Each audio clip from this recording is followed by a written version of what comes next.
चलो बच्चों, आगे की कहानी में क्या होता है देखते हैं।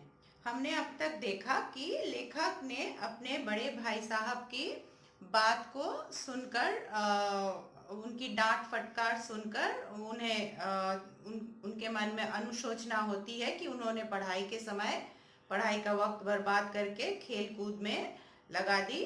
तो उन्होंने क्या किया, एक अपना पूरा टाइम टेबल बना लिया, रूटीन बना लिया कि कितने बजे से कितने बजे तक कौन सा सब्जेक्ट, कौन से विषय पे उनको जोर लगाना है, उनको पढ़ाई करनी है, कब स्कूल जाना है, स्कूल से वापस आके कितनी देर तक बाहर घूमना है, थोड़ा सा रिलैक्स करना है, वगैरह वगैरह। पूरा सुबह से लेकर के रात तक का पूरा टाइम टेबल बना लिया।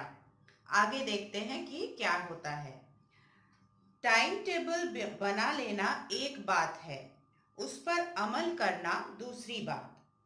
पहले ही दिन उसकी अवहेलना शुरू हो जाती। मतलब टाइम टेबल सिर्फ पेज पर, पेपर पर टाइम टेबल बना लेने से ही काम नहीं होता, उसके अनुसार खुद को चलाना भी पड़ता है। लेकिन यहाँ पे क्या होता है कि टाइम टेबल सिर्फ कागज पर बनती ही है, बाकी उस टाइम टेबल के अनुसार लेखक का दिन नहीं बीतता है, उस पे वो अमल नहीं कर पाते हैं। उसकी अवहेलना मतलब उसको नेग्लेक्ट करते हैं, उसको बिल्कुल भी उस पर ध्यान नहीं देते हैं, सिर्फ टाइम टेबल बना के रख देते हैं कि इसको मुझे फॉलो करना है, लेकिन वो एक्चुअली फॉलो नहीं करते हैं। मैदान की वह सुखद हरियाली, हवा के हल्के हल्के झोंके, फुटबॉल की वह उछल कूद, कबड्डी के वह दांव घात, वॉलीबॉल की वह तेजी और फुर्ती मुझे अज्ञात और अनिवार्य रूप से खींच ले जाती, और वहां जाते ही मैं सब कुछ भूल जाता।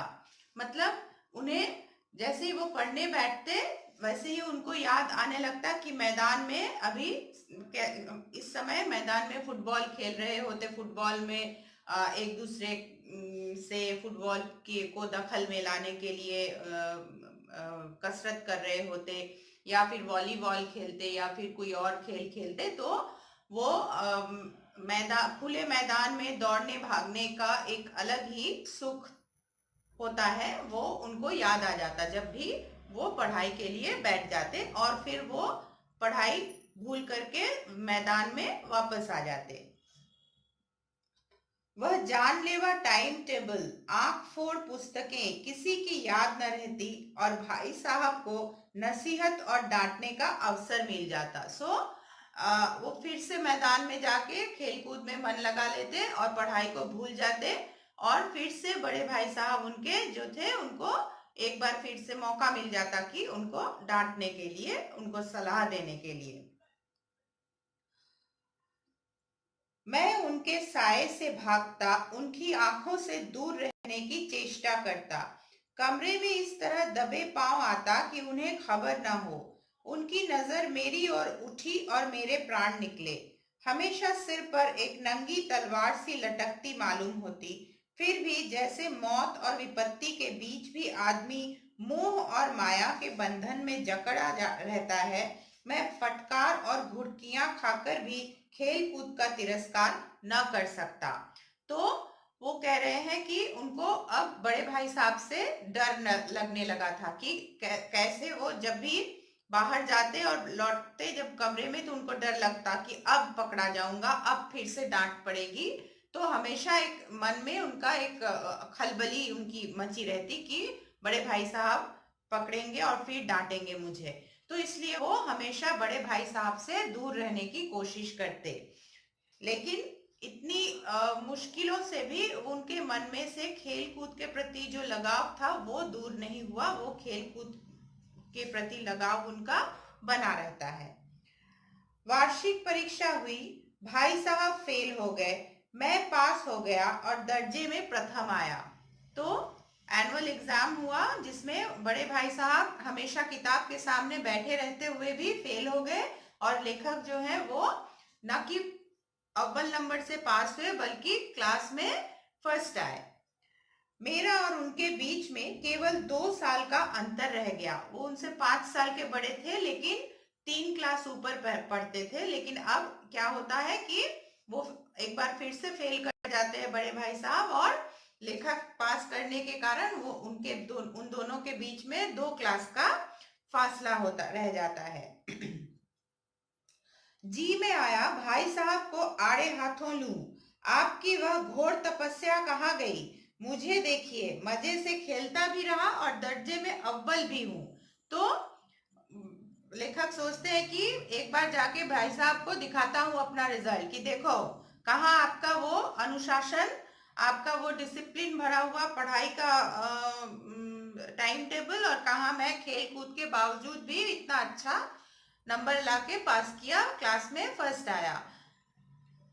लेकिन वह इतने दुखी और उदास थे कि मुझे उनसे दिली हमदर्दी हुई और उनके घाव पर नमक छिड़कने का विचार ही लज्जास्पद जान पड़ा। तो उनके सामने जाते ही बड़े भाई साहब को देखकर कि बड़े भाई साहब कितने शर्मिंदा थे कि फेल कर गए वो बेचारे, तो उनका वो चेहरा देखकर, उनकी वो मानसिक स्थिति देखकर लेखक को उनको कुछ कहने के लिए नहीं बनने पड़ा, और वो कुछ कहने के बारे में सोच भी नहीं सकते, क्योंकि उनको बहुत शर्म आने लगी। लज्जास्पद मतलब कुछ कहना, उनको बड़े भाई को उनके रिजल्ट के लिए कुछ कहना लेखक को लगा कि वो उनको बहुत शर्म देगा, तो इसलिए उन्होंने कुछ भी नहीं कहा। हाँ, अब मुझे अपने ऊपर कुछ अभिमान हुआ और आत्मसम्मान भी बढ़ा। तो लेखक बोलते हैं कि नहीं, मतलब मैंने तो उनसे कुछ कहा नहीं, लेकिन मन ही मन जब वो डांटते थे तो मुझे दुख होता था कि मैं शायद वो सही कह रहे हैं कि मैं वाकई में फेल करने वाला हूँ। लेकिन अब मुझे मेरे अंदर में थोड़ा सा कॉन्फिडेंस आ गया कि मैं खेलकूद करने के बावजूद भी अच्छी तरह से पास कर सकता हूँ। भाई साहब का वह रोब मुझ पर न रहा। आजादी से खेल कूद में शरीक होने लगा। दिल मजबूत था। अगर उन्होंने फिर शर्मिंदा किया तो साफ कह दूंगा, आपने अपना खून जलाकर कौन सा तीर मार लिया, मैं तो खेलते कूदते दर्जे में अव्वल आ गया। तो अब बड़े भाई साहब चूंकि वो खुद फेल कर चुके थे, इसलिए उन्होंने लेखक से कुछ कहना बंद कर दिया कि कुछ नहीं कहूंगा, मैं तो खुद ही फेल कर गया हूं, तो इसके खेलने कूदने को लेकर के मैं क्या कहूं। लेकिन लेखक भी अब अपना दिलो जान से अब खेल कूद में लग गए, क्योंकि बड़े भाई साहब के डांटने फटकारने का डर नहीं था, और वो मन ही मन सोचते कि अब अगर वो कुछ बोलेंगे भी तो मैं उनसे साफ साफ कह दूंगा कि आपने जो इतनी पढ़ाई की तो उससे क्या हाथी घोड़ा हासिल कर लिया, मैं तो खेल कूद करने के बावजूद भी क्लास में फर्स्ट आया। भाई साहब ने इसे भाप लिया। उनकी सहज बुद्धि बड़ी तीव्र थी, और एक दिन जब मैं भोर का सारा समय गुल्ली डंडे को भेंट करके ठीक भोजन के समय लौटा, तो भाई साहब ने मानो तलवार खींच ली और मुझ पर टूट पड़े। देखता हूँ इस साल पास हो गए और दर्जे में अव्वल आ गए, तो तुम्हें दिमाग हो गया है। मगर भाईजान, घमंड तो बड़े बड़े का नहीं रहा। तुम्हारी क्या हस्ती है? तुमने तो अभी केवल एक दर्जा पास किया है, और अभी से तुम्हारा सिर फिर गया। तब तो तुम आगे बढ़ चुके। यह समझ लो कि तुम अपनी मेहनत से नहीं पास हुए। अंधे के हाथ बटेर लग गई, मगर बटेर केवल एक बार हाथ लग सकती है, बार बार नहीं लग सकती। मेरे फेल होने पर मत जाओ। मेरे दर्जे में आओगे तो दांतों पसीना आ जाएगा, जब अलजेब्रा और ज्योमेट्री के लोहे के चने चबाने पड़ेंगे और इंग्लिस्तान का इतिहास पढ़ना पड़ेगा। बादशाहों के नाम याद रखना आसान नहीं। शिक्षक तो वही देखते हैं जो पुस्तक में लिखा है, चाहते हैं कि लड़के अक्षर अक्षर रट लें, और इसी रटन का नाम शिक्षा रख छोड़ा है। मेरे दर्जे में आओगे लाला तो ये सारे पापड़ बेलने पड़ेंगे, और तब आटे दाल का भाव मालूम होगा। इस दर्जे में अव्वल आ गए हो तो जमीन पर पांव नहीं रखते, इसलिए मेरा कहना मानिए। लाख फेल हो गया हूँ, लेकिन तुमसे बड़ा हूँ। संसार का मुझे तुमसे कहीं ज्यादा अनुभव है। जो कुछ कहता हूँ उसे गिरह बांधिए, नहीं पछताइएगा। तो बड़े भाई साहब ने काफी लंबा चौड़ा भाषण दे दिया। जब एक दिन लेखक ने सारा सुबह का वक्त गिल्ली डंडा खेलने में बिता दिया, तो इतना बड़ा कि तुम एक बार पास कर गए तो खुद को क्या 30 मार खा समझ रहे हो। मेरी कक्षा में आओगे तब समझ में आएगा कि पढ़ाई कितना कठिन है, पढ़ना लिखना कितना, कितने विषयों पर ध्यान देना पड़ता है, वगैरह वगैरह। खूब सारा लंबा सा एक लेक्चर लेखक को दे दिया।